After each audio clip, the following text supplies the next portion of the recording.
মেরভাত হিজাজি 11 মাস বয়সী শিশুকে কোলে নিয়ে বসে আছেন অনাহারে। 9 সন্তান ও শাশুড়িকে নিয়ে পরিবার তার।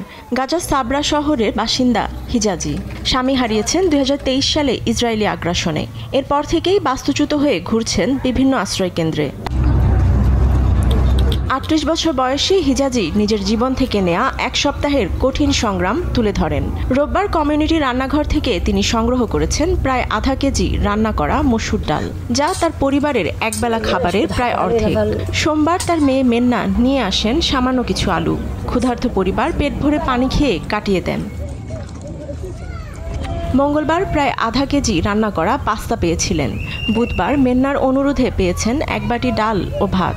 বৃহস্পতিবার বন্ধ ছিল কমিউনিটি রান্নাঘর। এ সময় 11 মাস বয়সী লামার জন্য রাখা চীনাবাদামের পেস্ট ছাড়া কিছুই ছিল না ঘরে, যা অপুষ্টি থেকে বাঁচাতে শিশু লামাকে দিয়েছিল এক ক্লিনিক। হিজাজি নতুন করে কোনো সাহায্য না পাওয়ায় ভুগছেন অনিশ্চয়তায়। শিশু লামার ওজন এখন 5 কেজি, যা একজন সুস্থ শিশুর প্রায় অর্ধেক। সন্তানের খাবার জোগান নিয়ে ক্লান্ত এই মা। আমি ক্লান্ত, এতটাই ক্লান্ত যে মৃত্যু আরো সম্মানজনক হতো। জীবন এখন একটা ট্র্যাজেডিতে পরিণত হয়েছে।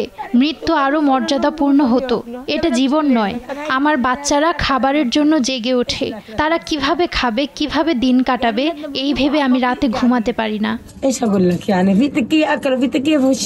হিজাজির দুর্দশা যেন সমগ্র ফিলিস্তিনির দুর্দশার চিত্র। ইসরায়েলের অনুমতি নিয়ে যে সামান্য পরিমাণে ত্রাণ ঢুকছে, তাতে খাবারের জন্য হাহাকার আরো তীব্র হয়েছে। ফাতেমা তাসনিম, নিউজ ডেস্ক, দেশ টিভি।